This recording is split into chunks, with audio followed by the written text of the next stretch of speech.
자, 이어서 하나님의 말씀 함께 보도록 하겠습니다. 오늘 찾은 말씀은 열왕기상 12장 12절에서 20절까지 말씀입니다.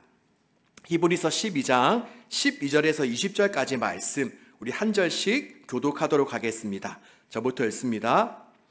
3일 만에 여로보암과 모든 백성이 르호보암에게 나아왔으니 이는 왕이 명령하여 이르기를 3일 만에 내게로 다시 오라 하였음이라.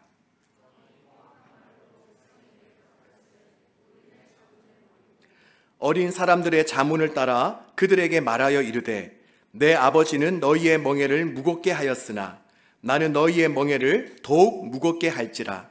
내 아버지는 채찍으로 너희를 징계하였으나 나는 정갈 채찍으로 너희를 징치하리라 하니라.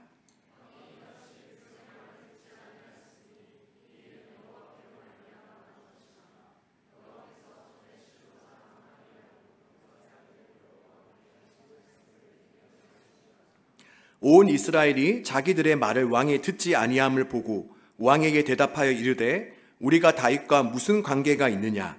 이새의 아들에게서 받을 유산이 없도다. 이스라엘아, 너희의 장막으로 돌아가라. 다윗이여, 이제 너는 내 집이나 돌아보라 하고 이스라엘이 그 장막으로 돌아가니라.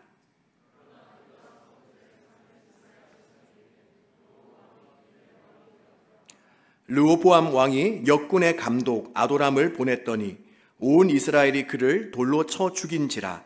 르호보암 왕이 급히 수레에 올라 예루살렘으로 도망하였더라.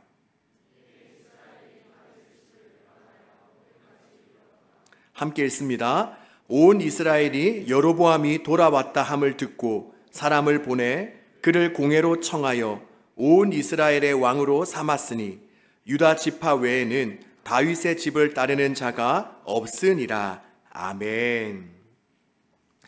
지난 한 주간 저는 참 가슴 아픈 기사 하나를 보았습니다. 바로 제목이 어른이 되지 못하고 사라져가는 아이들이라는 기사인데 내용은 이러합니다. 먼저 이 기사에는 홍콩 영화인 소년 일기의 내용을 소개하고 있는데 그 영화는 10살짜리 어린 소년의 자살 사건을 다루고 있습니다. 네, 참 주제가 무겁죠. 원래 이 소년의 꿈은 자신이 되고 싶은 어른이 되는 것이었습니다.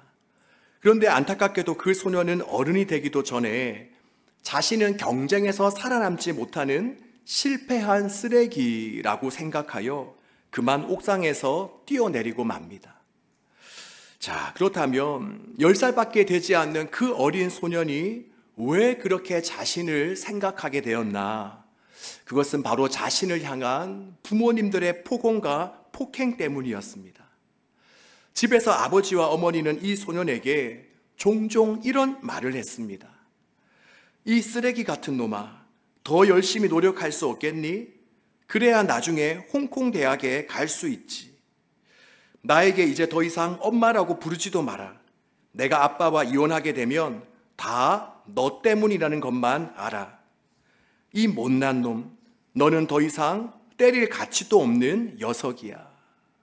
바로 이러한 말을 이 소년이 종종 듣고 자라났기 때문에 결국 이 영화에서 10살 된 그 어린 소년은 나는 더 이상 중요한 사람이 아니다 라는 그 구절이 적힌 일기장을 남기고 스스로 목숨을 끊고 맙니다.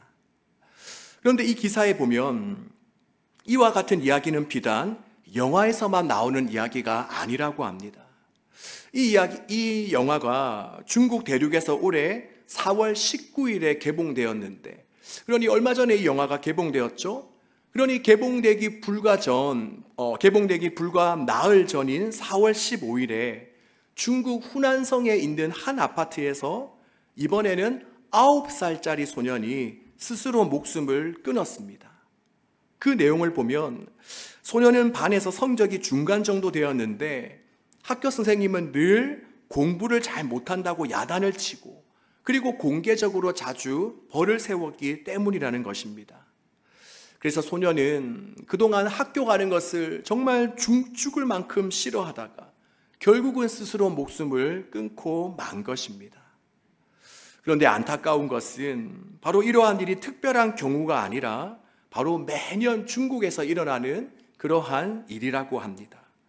바로 많은 어린이들과 청소년들이 실패를 용납하지 못하는 그 극심한 경쟁 사회를 견디지 못해서 채 어른이 되기도 전에 이렇게 사라지고 있다라고 하는 것입니다. 어떻습니까? 참 마음이 아프고 안타까운 일이죠. 그러면서 저는 이 기사를 읽으면서 자녀를 키우는 부모의 입장에서 자식을 먼저 보낸 그 부모님들의 마음이 어떠할까? 과연 그 부모님들은 남은 여생을 어떤 마음과 심정으로 살아가고 있을까를 한번 생각해 보게 되었습니다. 어떻습니까? 아마도 그 아이들의 부모님들과 선생님들은 과거 자신의 했던 그 모습과 행동들을 무척이나 후회하며 반성하며 지내겠죠. 야, 내가 진짜 어리석었구나. 공부를 잘하고 세상에서 성공하는 것보다 바로 더 중요한 것이 내 사랑하는 아이가 건강하고 행복하게 사는 건데 내가 정말 어리석고 바보 같은 삶을 살았구나라고 생각하지 않겠습니까? 하지만 그렇게 후회를 해도 무엇합니까? 바로 이제는 아무런 소용이 없고 마는데, 그러기에 여러분, 우리 또한 이 세상을 살아가면서 이렇게 내가 어리석고 바보 같았다라며 땅을 치며 후회하는 일들이 없기를 바랍니다. 그리고 이것은 사람과의 관계뿐만이 아니라 하나님과의 관계에 있어서도 마찬가지입니다. 우리가 하나님과의 관계 속에서도 내가 하나님께 이렇게 하지 말았어야 했는데, 내가 왜 그랬을까?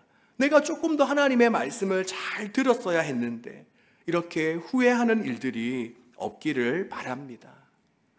물론 우리가 이 세상을 살다 보면 아무런 실수와 잘못도 없이 우리가 100% 완벽한 삶을 산다는 것은 불가능한 일일 수도 있겠죠. 우리가 그렇더라도 바로 우리의 이러한 어리석고 잘못된 행동과 모습이 정말 점차 줄어들 수 있는 그러한 은혜가 저와 여러분에게 있기를 소망합니다. 자, 오늘 본문을 보면 어리석은 삶을 산 한 사람의 이야기가 나옵니다. 자, 우리가 방금 전에 본문을 살펴보아서 알듯이 그 사람이 누구이죠? 바로 솔로몬의 아들인 르호보암입니다. 르호보암. 네, 참 아이러니하죠. 그의 아버지 솔로몬은 어떤 사람입니까? 바로 지혜를 상징하는 인물입니다. 바로 솔로몬이 죽고 3000년이 지난 지금도 우리가 지혜자라고 하면 바로 믿는 사람이건 믿지 않는 사람이든 간에 모두가 다 입을 모아서 솔로몬이라고 이야기합니다. 하지만 정작 그의 아들은 어떠하였습니까? 우리가 조금 있다가 자세하게 내용을 살펴보겠지만 그는 참 어리석었습니다. 그러니 우리가 이것을 통해 알 수 있는 것은 무엇이냐? 바로 혈통과 가문, 즉 그 사람의 배경이 중요한 것이 아니라 우리 한 사람 한 사람이 지금 현재 하나님 앞에서 어떻게 살아가고 있느냐가 더 중요하다는 것을 우리는 알 수가 있습니다. 바로 아무리 똑똑한 아버지 밑에 태어났다 하더라도 그저 본인이 잘못된 것을 택하고 또 본인이 잘못된 길을 걸어가면 결국은 어리석은 삶을 살아갈 수밖에 없는 것입니다. 이것은 우리의 신앙도 마찬가지입니다. 아무리 기독교 몇 대째인 집안에서 태어났고 또 부모님의 신앙이 아무리 좋다고 하더라도 그저 본인이 하나님을 가볍게 여기고 또 하나님의 말씀대로 살지 않으면 우리는 부모님과 같은 신앙을 결코 지켜낼 수가 없는 것입니다. 그러기에 이 자리에 함께한 우리 모두는 지금 현재 우리가 어떤 환경과 상황에서 태어나 자라났든 간에 우리가 지금부터는 하나님의 말씀을 중요하게 여기고 그리고 그 말씀에 순종함으로 말미암아 우리의 삶이 지혜로운 삶 그리고 복된 인생이 되어지기를 간절히 소망합니다. 자, 이렇게 오늘 본문에는 솔로몬의 아들인 르호보암 이야기가 나오는데요. 바로 조금 전에 앞에서도 이야기했듯이 그는 참 어리석었습니다. 그렇다면 그의 어떠한 부분이 지혜롭지 못하고 어리석었냐?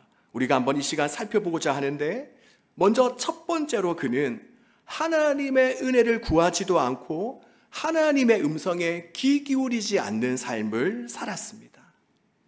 지금껏 우리가 보통 이스라엘 왕들을 보면 어떻습니까?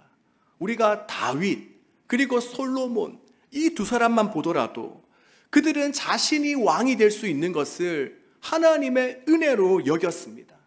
그랬기에 그들은 왕이 되자마자 가장 먼저 무엇을 했냐? 바로 하나님 앞에 엎드려 그들은 은혜를 구했습니다. 우리가 오늘 읽은 말씀 불과 몇 장 앞으로 넘겨보면 우리가 열왕기상 3장에 보면 왕이 된 솔로몬이 가장 먼저 했던 행동이 무엇이죠? 바로 하나님께 감사와 충성 그리고 헌신을 다짐하는 그 예배를 솔로몬은 하나님께 올려드렸습니다.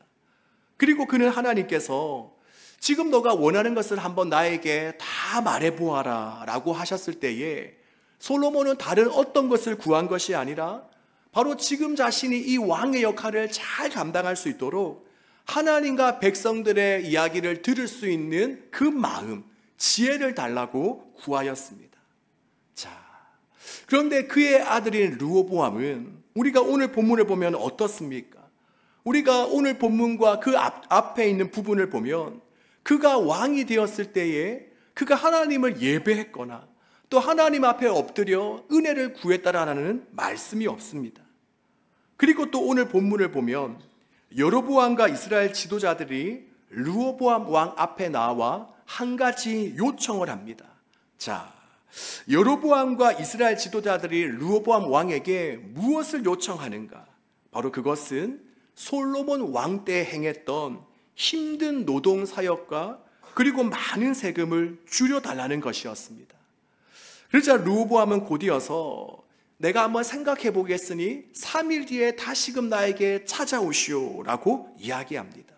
즉 르호보암은 과연 내가 이들의 요구에 대해서 어떻게 할 것인가를 고민할 그 3일간의 시간을 번 것입니다. 자, 그렇다면 우리 한번 생각해 볼까요? 그렇다면 이 중요한 안건을 두고 르호보암은 과연 어떻게 했어야 했겠습니까?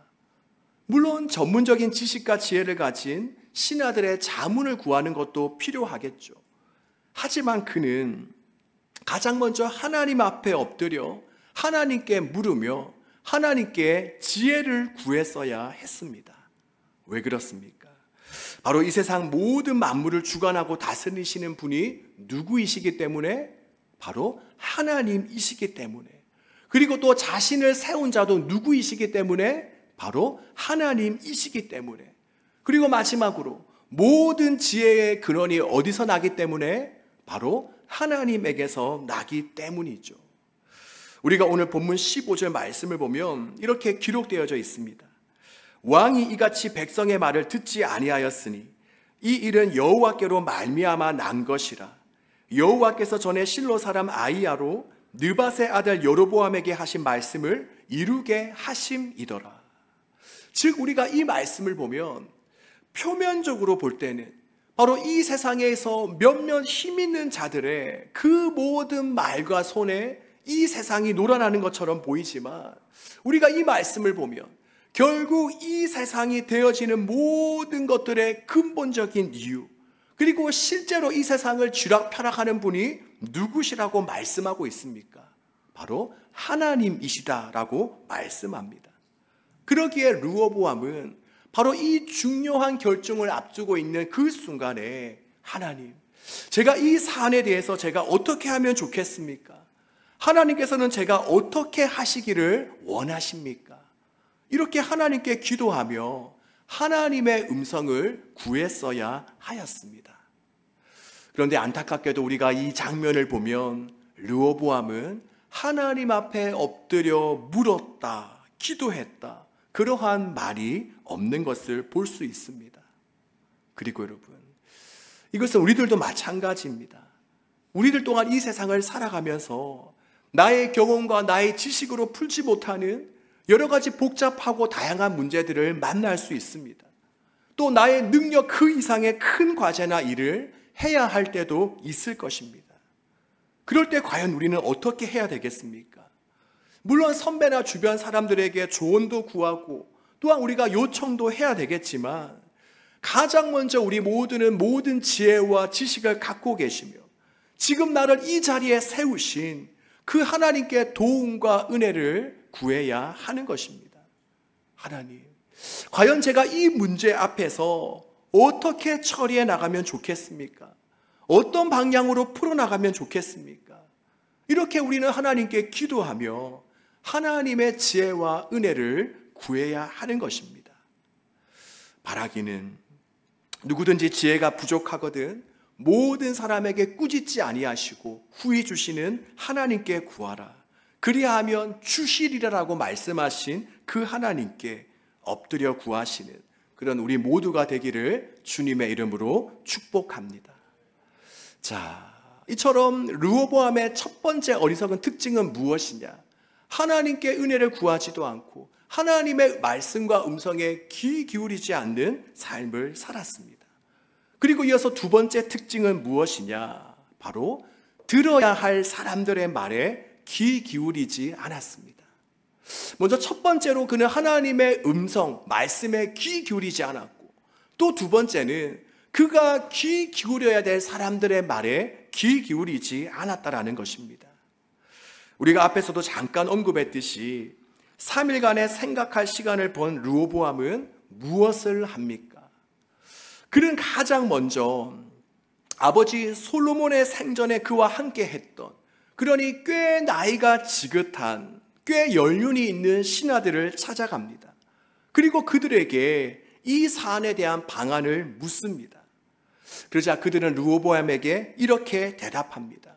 르호보암 왕이시오, 지금 이스라엘 백성들이 요구한 대로 그들을 이제 좀 풀어주십시오. 그동안 솔로몬 왕이 무거운 짐과 멍에를 그들에게 지운 것이 사실인데 이제는 그것들을 좀 그들에게 가볍게 해주십시오. 그러면 그들은 영원토록 왕의 종이 될 것입니다 라고 이야기합니다. 아마도 그들은 솔로몬과 함께 국정을 운영해 왔기에 솔로몬 왕 시대에 정치적, 군사적으로는 부강을 이룬 것은 맞지만 백성이 힘든 부역과 조세에 시달려 왔다는 것을 그들은 잘 알고 있었습니다. 그러기에 연륜이 있는 나이가 지긋한 신하들이 이와 같은 대답을 한 것입니다. 자, 그런데 르호보암은 어떻게 합니까? 그들은 이제 곧바로 또 다른 이들을 찾아갑니다. 그가 찾아간 다른 사람들은 누구이냐? 바로 자기와 어렸을 때부터 함께 자라난 젊은 신하들입니다. 그리고 그들에게도 똑같은 질문을 합니다. 그런데 이번에는 그 젊은 신하들이 내놓은 답변은 나이 든 신하들의 답변과 정반대입니다. 그들은 뭐라고 하냐? 왕이시여, 절대로 그들의 요구를 들어주지 마십시오. 그리고 그들에게 이렇게 엄히 말씀하십시오. 내 새끼손가락은 솔로몬의 허리보다 굵고 내 아버지께서 너희에게 무거운 멍에를 매게 하셨으나 나는 이제 너희에게 더 무거운 멍에를 매게 할 것이다. 내 아버지는 채찍으로 너희를 징계하였으나 나는 이제 정갈 채찍으로 너희를 징계할 것이다. 바로 이 말이 무슨 말입니까? 부드럽고 유한 유아 정책을 쓰지 말고 솔로몬 왕 때보다 더 무섭고 엄한 그러한 공포 정책을 쓰라는 것입니다. 그러니 이 나이든 신하와 젊은 신하, 두 부류의 신하들의 답변이 완전히 갈라지고 말았습니다. 그런데 결국 르호보암은 누구의 말을 듣게 되죠? 누구의 편을 선택합니까? 네, 우리 이번 주 중에 큐티 다 하셨죠? 누구의 편을 듣게 되죠? 네, 그는 원로들의 충고는 무시하고 자신과 함께 자란 젊은 신하들의 자문을 택합니다. 왜냐? 어쩌면 그렇게 하는 것이 자신의 왕으로서의 책통도 지킬 수 있고 또 자신이 아버지로부터 물려받은 그 힘과 권력을 잘 유지할 수 있을 것이라고 생각했기 때문입니다. 그런데 결국 어떤 일이 발생하고 맙니까? 우리 함께 본문 16절에서 17절까지 말씀, 우리 다시 한 번 더 화면을 보면서 또는 성경책을 보면서 다시 한 번 더 읽어보도록 하겠습니다. 온 이스라엘이 자기들의 말을 왕이 듣지 아니함을 보고 왕에게 대답하여 이르되 우리가 다윗과 무슨 관계가 있느냐? 이새의 아들에게서 받을 유산이 없도다. 이스라엘아, 너희의 장막으로 돌아가라. 다윗이여, 이제 너는 내 집이나 돌아보라 하고 이스라엘이 그 장막으로 돌아가니라. 그러나 유다 성읍들에 사는 이스라엘 자손에게는 르호보암이 그들의 왕이 되었더라. 아멘. 자, 그렇습니다. 결국 르호보암이 자기가 들어야 될 그 백성들의 말에 귀 기울이지 않고 오히려 자기들의 귀와 마음을 즐겁게 했던 그 몇몇 젊은 신하들의 말을 듣자 어떤 일이 일어나고 맙니까? 결국 하나였던 이스라엘 백성 이스라엘이 남과 북으로 나뉘어지는 그러한 일이 일어나고 마는 것입니다. 여러분, 이것은 우리들도 마찬가지입니다. 우리 주변에 보면 여러 부류의 사람들이 우리 곁에 있습니다. 그리고 여러 부류의 사람들이 우리에게 제각기 다른 이야기들을 들려줍니다. 누군가는 우리의 마음을 아프게 하지만 우리가 꼭 따라야 되고 들어야 될 조언을 해주기도 하고, 또 누군가는 일시적으로 우리의 마음을 즐겁게 하고 기쁘게 하는 그러한 말을 하기도 합니다. 그럴 때 우리는 과연 어떤 말을 듣고 따라야 하겠습니까? 우리가 잠깐은 듣기 힘들고 마음이 상할 수 있지만, 또 괜히 자존심이 상하고 비위에 거슬릴 수 있지만 우리는 바른 말, 진실한 말을 듣고 따라야 하는 것입니다. 그러기에 바라기는 이 자리에 함께한 우리 모두는 정말 나의 귀에 듣기 좋은 말이 아니라 우리가 옳은 말을 듣고 따라갈 수 있기를 바랍니다. 그리하여 르호보암과 같은 그런 전철을 밟는 자들이 아니라 주님의 길을 걸어갈 수 있는 자들이 되기를 소망합니다. 그리고 우리가 그렇게 하기 위해서는 바른 말, 진실한 말을 판단할 수 있는 분별력과 지혜가 있어야 되겠고, 또 그리고 그것을 따를 수 있는 겸손함과 믿음이 있어야 되겠죠. 바로 이러한 은혜가 저와 여러분에게 있기를 주님의 이름으로 축복합니다. 네, 어떻게 지금껏 잘 듣고 계시나요? 네, 좀 위기가 있었던 우리 몇몇 청년들의 모습이 보이기도 했는데 지금은 다행히도 눈을 다 뜬 것 같아요. 네, 자, 이제 세 번째입니다. 자, 세 번째로 르호보암은 어떤 점에서 어리석었느냐? 바로 자신의 사명, 자신의 역할을 제대로 알지 못했습니다. 자, 여러분, 르호보암은 누구이죠? 그는 이스라엘의 왕입니다. 자, 그렇다면 왕은 어떤 사람입니까? 바로 왕은 자신에게 부여된, 자신에게 주어진 권세와 힘을 가지고 사람들을 억누르고, 그리고 그 힘으로 자기 자신을 호의호식하며 살아가는 사람이 아니라 바로 주님께 받은 그 권세와 힘으로 백성들을 잘 이끌고 인도해주는 사람이 바로 왕입니다. 그러니 이스라엘의 왕은 다른 나라의 왕과는 다르게 바로 양떼들을 잘 돌보고 이끄는 목자와도 같다라고 우리는 볼 수 있습니다. 그러니 이스라엘의 왕은 곧 목자와도 같은 것입니다. 그렇게 왕은 백성들을 억누르고 힘들게 하는 사람이 아니라 할 수만 있으면 그들이 평안을 누리고 또 행복하게 잘 살 수 있도록 돕고 섬기는 사람이 바로 왕입니다. 그런데 오늘 우리가 본문을 보면 르호보암 왕은 어떻습니까? 그는 자신의 역할, 자신의 사명을 잘 알지 못했습니다. 그러니 그는 할 수만 있으면 지금 나의 이 권세와 힘을 어떻게 잘 유지할 수 있을까? 즉, 자기 자신만 생각했지 바로 힘들어 신음하고 있는 그 백성들의 소리를 듣지 못했던 것입니다. 바로 왕으로서 백성들의 형편과 그리고 어려움을 돌보는 것에는 아무런 관심이 없었던 것입니다. 우리 사랑하는 여러분, 이것은 우리들도 마찬가지입니다. 우리가 우리의 인생을 정말 지혜롭게 잘 만들어 나가려면 우리는 무엇보다도 하나님께서 나에게 부여하신 사명과 역할이 무엇인지를 알고 거기에 순종하는 삶을 살아야 됩니다. 자, 그렇다면 우리에게 주어진 우리의 사명은 무엇입니까? 우리가 감당해야 될 역할과 책임은 무엇입니까? 여러분은 여기에 대해서 지금 어떻게 생각하고 있습니까? 얼마 전 골방에서 하나님께 기도드리며 이렇게 질문을 드렸습니다. 하나님, 저와 우리 예전사 공동체가 해야 될 역할이 무엇입니까?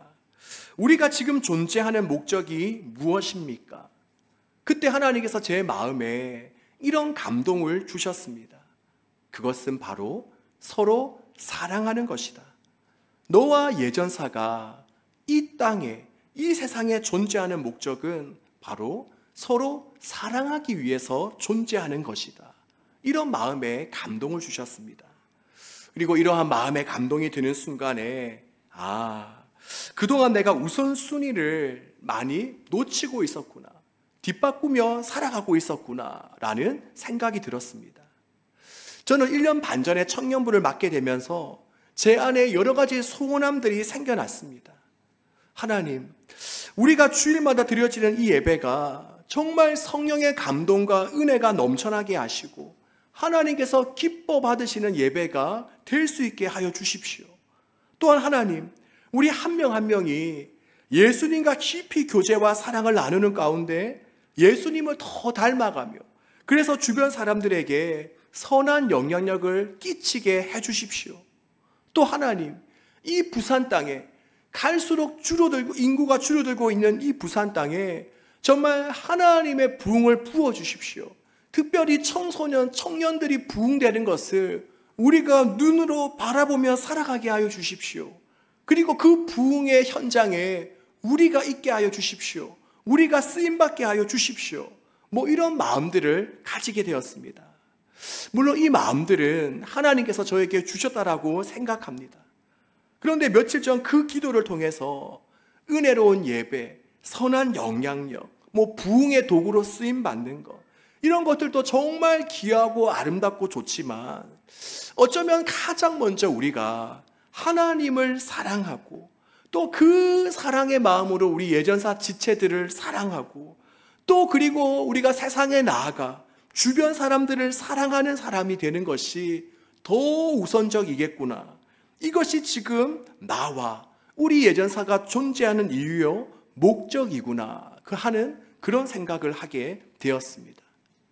여러분, 지금 여러분은 어떻습니까? 아마 여러분은 여러분 나름대로 여러분 개인에 대하여서 또 여러분의 구역이나 또 우리 예전사 공동체를 향한 여러 가지 바람과 꿈들이 있을 거라 생각합니다. 아마도 개인적으로는 내가 학교를 다니는 동안 내가 성적은 어느 정도를 유지하고 토익 점수는 얼마 이상을 따고 또 내가 어떤 자격증을 따서 어떤 회사를 취업할 것인가, 또 내가 지금 다니고 있는 회사에서 얼마 동안 일을 하고 또 앞으로 어떤 회사에 이직을 할 것인가, 또 결혼은 언제쯤 할 것인가, 아마 이런 계획들이 다 있을 것입니다. 또 구역이나 우리 공동체를 향해서도 우리 구역 식구들이 정말 모두가 다 모임에 잘 참석했으면 좋겠다. 정말 우리 구역 모임이 더욱더 은혜가 넘쳤으면 좋겠다. 우리 예전사 공동체에 부흥이 일어났으면 좋겠다. 이런 아름다운 계획과 꿈들을 가지고 있을 것이고 그것을 이루기 위해 노력하고 있을 거라 생각합니다. 그렇지 않습니까? 바라기는 바로 이러한 여러분의 꿈과 계획과 비전들이 잘 이루어질 수 있기를 소망합니다. 그런데 여러분, 그렇다면 이러한 부분들 말고 우리가 서로 사랑해야 되는 그 부분에 있어서는 어떻습니까? 분명 주님은 말씀을 통해서 내가 너희에게 가장 원하고 바라는 것은 바로 나를 사랑하고 이웃을 사랑하는 것이다. 즉 하나님 사랑, 이웃 사랑하는 것이다 라고 말씀하셨습니다. 즉 우리 모두는 하나님과 이웃을 사랑하며 살아야 됩니다. 이것이 바로 가장 먼저 우리가 감당해야 될 우리의 사명이요, 역할이요, 책임입니다. 그렇다면 이렇게 우리가 서로 사랑하는 것이 바로 나에게 부여된 하나님의 뜻이요 사명이라는 것을 지금 우리가 분명히 알고 이것을 위해서 살아가고 있습니까? 아니면 우리가 알고는 있지만 내가 급한 것을 위해서 또 이것보다 덜 중요한 것을 위해서 지금 내가 서로 사랑해야 될 이 역할과 책임을 지금 다른 것들에게 양보하는 삶을 살아가고 있습니까? 바라기는 오늘 이 시간을 통해서 서로 사랑하는 것, 하나님을 사랑하고 이웃을 사랑하는 것이 바로 우리 모두에게 주어진 우리의 사명을 깨달아서 바로 새 가족들, 장기 결석자들, 또 낯선 지체들에게로 다가가며 또 누구를 왕따시키거나 누구를 빼거나 하지 말고 또 어디에서 누구를 만나든지 정말 그들을 용납하고 사랑하기 위해서 몸부림치는 그런 저와 여러분이 될 수 있기를 주님의 이름으로 축복합니다.